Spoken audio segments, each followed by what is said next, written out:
Realizávamos um labor arrastado e extenuante na frente de batalha. Os garotos das duas frentes tombavam em nossos braços, e o que antes era uma bela vista para o Mediterrâneo, transformara-se em um campo estéril de terra queimada e escombros. Os pedaços de cerca de arame farpado assemelhavam-se a cruzes retorcidas sobre um acidentado terreno que fumegava ininterruptamente. O barulho monótono das armas era intercalado com a politonalidade dos gritos de dor, comando e aviso em muitos idiomas e pela estática dos rádios. O fronte de um conflito mundial era a personificação da lendária Torre de Babel, onde ninguém se entende. Mas esse não entendimento não significa a barreira de idiomas, pois esta, como vimos há pouco, o amor vence. Na Sicília, percebemos que o eixo estava enfraquecendo visivelmente, e a contenda estava aplacada em 12 de junho de 1943. Os aliados controlavam a ilha. Foi quando os alemães e italianos se renderam que recebemos o pensamento de Nina. Nossa dedicada trabalhadora tudo havia tentado para animar Nicolas, o rapaz que apertara o gatilho desencadeador do fogo contra os amigos. Desde então, ele não mais levantara da enfermaria. Estava fechado a qualquer auxílio e, ao dormir, permanecia agarrado ao invólucro carnal. O autor do primeiro disparo estava inacessível à influência de Nina e irredutível na ideia de autoaniquilação. Convidei a equipe para nos dirigirmos à enfermaria em questão. Poderíamos, juntos, auxiliar Nicolas e a tantos outros que se viam feridos. Um belíssimo espetáculo de interação entre os dois planos se fazia diante de nossos olhos. Os pacientes se revezavam entre as tendas verde musgo do plano físico e as alvas do plano espiritual. Alguns deixavam o corpo e eram levados para as brancas. Outros eram levados para despertarem nas verdes. As equipes se ajudavam mutuamente e a grande corrente da paz do Cristo, de elo em elo, chegava ao Criador, manancial de energia e força. As enfermeiras encarnadas estavam no limite do cansaço, por isso foram socorridas antes de seus pacientes, que contavam cerca de 600 para cada uma. Cosme e Salomão realizaram um belo trabalho médico. Ksênia, familiarizada com essas tendas, desdobrou-se em auxílio amoroso aos soldados, que desde o acontecimento na Polônia ela tomara por filhos. Isa, que chegava depois de um mês afastada, mergulhou no trabalho junto de Eva. Saulo e Lina correram para ajudar Nina, que desolada estava à cabeceira do leito do arredio artilheiro. Leon, Sara e Adam trabalhavam junto aos soldados que deixavam o corpo ali, total ou parcialmente. Nós nos aproximamos do leito de Nick, como Nina o tratava, e tentamos tudo a nosso alcance. O rapaz não possuía mediunidade ostensiva. Logo, a aparição, como usamos na Polônia, não resolveria. Ele não aceitava intuição de nenhuma espécie e não se deslocava do corpo físico para entrar em contato conosco. Consegui visualizar, camuflada sob seu colchão, uma grande quantidade de analgésicos, soníferos, álcool e anestésicos, que ele ajuntara para ingerir de uma só vez e morrer rapidamente. O que faremos, Sophie?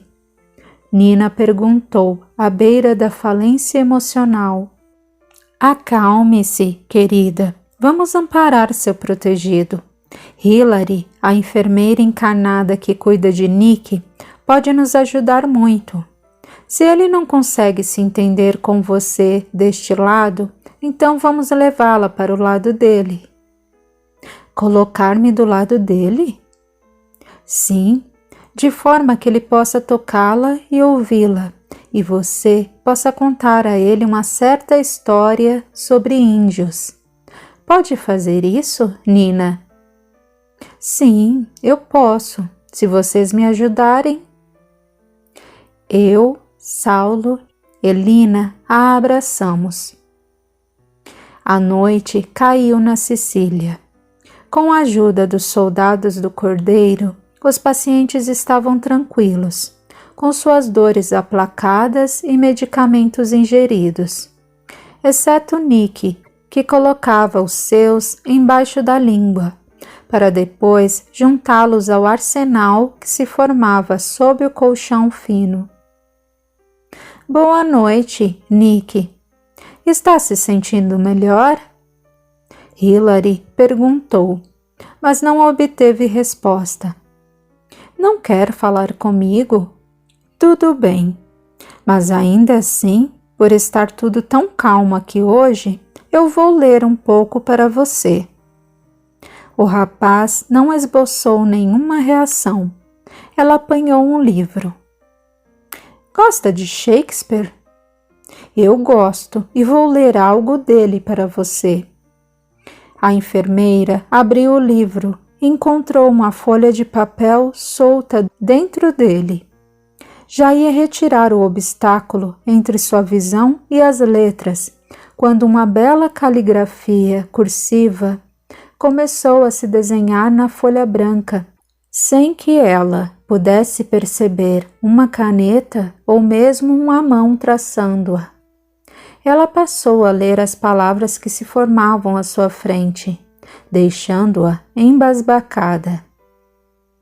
Há muitos anos, no norte da América, havia um povo indígena chamado de Sioux, também conhecidos como Dakotas. Eram numerosos e sua tribo se subdividia em muitas outras. Habitavam o centro-norte do que hoje são os Estados Unidos da América, em um belíssimo local chamado Black Hills, que para eles eram as terras sagradas. Nesse momento, as letras pararam de surgir na folha. A folha também não estava mais lá. Uma voz feminina, porém, falava a seus ouvidos de maneira suave, clara e pausada, e a enfermeira repetia palavra por palavra, sem omitir um único tio. Nina contava em seu ouvido a história daqueles ameríndios. Os Dakotas habitavam a região montanhosa às margens do rio Missouri, onde remavam em seus barcos feitos de troncos de pinheiro ocos. Os Dakotas não eram um povo amistoso. Eram um povo guerreiro e dominavam tanto a agricultura quanto o manejo de cavalos. Os cabelos negros eram trançados e enfeitados com penas, e as roupas enfeitadas com franjas. O chefe usava o maior cocar, da cabeça aos pés, e os guerreiros adereços menores que ornamentavam também as armas. As mulheres traçavam galhos de flores em meio aos cabelos pretos como a noite. E todos usavam muitos adornos feitos com ossos de animais e sementes variadas. Eles sabiam tecer mantas com as quais cobriam a si e aos cavalos de batalha. A despeito de usarem certos sacrifícios em seus rituais de iniciação da vida adulta, para meninos e meninas. Era um povo que vivia feliz em uma paisagem paradisíaca. E como todos os nativos da América, estavam à espera dos irmãos europeus para levar-lhes recursos que diminuiriam suas dores e sofrimentos, integrando-os à civilização, que se preparava para o salto tecnológico da entrada do 20º século. A missão europeia de integrar a Europa não deveria ter sido violenta como sabemos que foi. Entretanto, a ganância e a violência do ser humano ainda gritam no momento atual, quando devastamos a Europa. O que dizer desses mesmos homens 70 anos atrás? Em 1874, um grupo de garimpeiros encontrou ouro nas terras sagradas dos Sioux e dos Cheyennes, seus aliados. Em poucos dias, milhares de garimpeiros invadiram as terras indígenas, dando início a uma guerra sangrenta, na qual invasores e nativos tombavam, manchando de sangue as belas planícies de Dakota do Sul. Mas a luta não chegava a um termo. As águas do Missouri arrastavam cadáveres das duas etnias, e o ouro continuava sobre as montanhas sagradas. Sabendo do sinistro combate, o governo norte-americano resolveu intervir, a fim de garantir a extração do ouro. Propôs transferir os Sioux para outras terras, o que já havia feito em outros locais, como Montana, na fronteira com o México, e no inflamado Oeste. Retiravam os nativos de terras férteis e os colocavam nas reservas, áreas remotas e desertas do país. Mas o grande chefe Takanka Iyotake, eternizado pelo cinema como touro sentado, recusou-se a sair de Black Hills. Assim, o exército Yankee foi mobilizado para remover o chefe Sioux e o seu povo das terras cobiçadas. Touro Sentado então convocou os guerreiros aliados e tentaram resistir ao exército. As várias tribos dakotas, como Cheyenne, Arapaho, Hankipapa, Miniconjou, Brule, Oglala, Cats e Arikara, entre outras, esperaram pelos Yankees. Considerando o elevado número de guerreiros e relembrando a derrota sofrida pelo capitão William J. Fetterman contra os índios, foi enviado para o santuário dos Sioux um exército que oferecia 10 homens para cada combatente indígena. Os nativos foram completamente varridos de seu habitat, que compreende o que são hoje os estados de Dakota do Sul, Dakota do Norte, Montana e Wyoming. Os guerreiros Yankees empurraram os nativos para o norte e executaram barbaramente homens, mulheres e crianças. Ao ver o território livre de seus donos, o exército iniciou sua volta. E nesse percurso aconteceu algo de uma crueldade sem precedentes. Uma divisão de 250 soldados Yankees, ao parar para descansar e beber às margens de um pequeno lago, descobriu o esconderijo de alguns dakotas. Eram 50 mulheres, 18 delas grávidas, e 80 crianças menores de 10 anos. Amontoadas em um grande buraco camuflado com vegetação e pedras. Com certeza foram levadas até ali pelos guerreiros, na tentativa de preservar sua linhagem. Ironicamente, os soldados sorriram do medo e da impotência das mulheres indígenas, sentindo ainda o ódio por causa dos companheiros que tombaram pelas mãos dos guerreiros nativos. Os Yankees decidiram, naquele momento, cometer um infeliz ato que o traria de volta à terra em época de guerra. Portadores de grande quantidade de explosivos que usavam para destruir aldeias inteiras, Não hesitaram nem por um minuto em explodir as pessoas indefesas presas naquele buraco cavado para protegê-las. Algumas morreram instantaneamente, outras agonizaram por horas, com a maior parte do corpo queimado. E os soldados desceram às margens do Missouri, cantando a canção de Francis Scott Key, que se tornaria o hino nacional americano. Naquele momento, a letra mentia quanto ao objetivo. Então, prevalecer devemos, quando nossa causa é justa. E este seja nosso lema: em Deus está nossa confiança. E a bandeira, coberta de estrelas, em triunfo tremulará, sobre a terra do livre e a casa do valente. Aqueles 250 soldados, hoje, novamente fazem parte do exército americano. Estavam entre os 2.000 paraquedistas e pilotos que os trouxeram para a praia quando aconteceu a tragédia. Entende a justiça do acontecimento, Nick? Entende por que alguns sobreviveram à queda e outros foram abatidos? Naquele momento, só pereceu quem precisava passar por essa experiência, compreende? Reaja a essa apatia e tire da cabeça essa ideia absurda de autodestruição.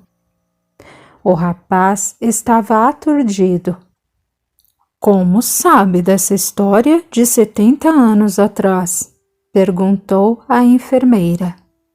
Eu estava lá. Hilary está mais louca que eu. Não sou Hilary agora, sou Nina. Estou tentando ajudá-lo desde que você chegou aqui, mas como não consegue me ouvir, Hilary está me ajudando. Digamos que ela está me emprestando sua voz para falar com você. Explique, você estava em Dakota do Sul, dentro do tal buraco? Sim, lá eu me chamava Mina, que quer dizer filha mais velha. Tinha mais ou menos 15 anos e recém-casada com um guerreiro esperava meu primeiro bebê. Não guardo mágoas dos Yankees, já que eu e minhas companheiras também já queimamos muitas pessoas vivas. Fomos freiras e juntas formávamos o tribunal de uma abadia para julgar, condenar e executar os ditos hereges e feiticeiros, o que fazíamos com prazer dentro do claustro. Após deixar o corpo físico, consciente de ter quitado meu débito, pedi para auxiliar na redenção dos soldados que me ajudaram nessa empreitada. Alguns deles não precisavam passar por isso, pois propuseram-se a amar e estão agora no Brasil, no coração do Amazonas e do Mato Grosso, auxiliando os nativos de lá. São médicos e enfermeiros dedicados, levando a profilaxia e a cura de várias doenças, bem como missionários que levam Jesus ao seio da mata e do Pantanal. Mas a grande maioria daqueles 250 soldados optou pela dor. E quanto a mim, eu estava na América também? Não necessariamente na mesma ocasião. Você foi um instrumento que a justiça encontrou para se fazer. Então, acha justo eu ter de passar por isso para que eles quitem seus débitos com o passado? Eu estou sofrendo de uma culpa que não tem nada a ver comigo. Mas quem disse que não tem nada a ver? Você esteve ao lado de George Armstrong Custer na famosa batalha de Little Big Horn, quando o general Custer perdeu a vida, assim como você. Mesmo estando dentro de uma guerra, cometeu menos erros que seus 250 amigos em questão, pelos quais sentia muita compaixão e se propôs a ajudar. Mas eu não disparei aquele canhão deliberadamente. Sabemos disso. Você foi colocado na hora certa, no local certo. E conhecendo a instabilidade emocional que o momento lhe traria, esperamos para ver. E você disparou o canhão. E se eu não fizesse isso? Haveria outros meios, mas a justiça se cumpriria. Eu sou culpado pelas mortes de meus aliados? A culpa tem o tamanho da intenção. Qual era sua intenção ao disparar o canhão? Proteger meus compatriotas. Não houve maldade, não houve intenção de matar, mas há, portanto, culpa. Como saber se você não está tentando me enganar e não é Hillary inventando uma história bem tramada? Sei que você guarda todo o medicamento que Hillary lhe dá debaixo do colchão para se matar com overdose depois. Hillary não permitiria, se soubesse. Não me convenceu. Nick, desde que se propôs a tão difícil papel, eu estive com você também. Até mais que com os outros militares, já que encarnei a seu lado. Tenho saudades de como nos divertíamos. É só por saber que tudo está correto que não digo que foi uma pena a difteria ter me levado tão cedo. Nicole? Irmão, eu me tornei Nina para usar a mesma inicial de meu nome na época em que vivemos juntos, sem perder meu nome indígena. E Nina também é oriundo dos Potawatomis, nossos irmãos ameríndios. Não brincaria com uma coisa tão séria, não é, Hillary? Eu ainda sofro muito a falta de Nicole. Nick, meu querido, Hillary saberia que brincávamos de esconder o avental da vovó e de nosso balanço, que fazia a mamãe berrar de aflição, pois atravessava o rio, talvez de quando éramos rei e rainha da Escócia, enlouquecendo a todos com aquele sotaque falso.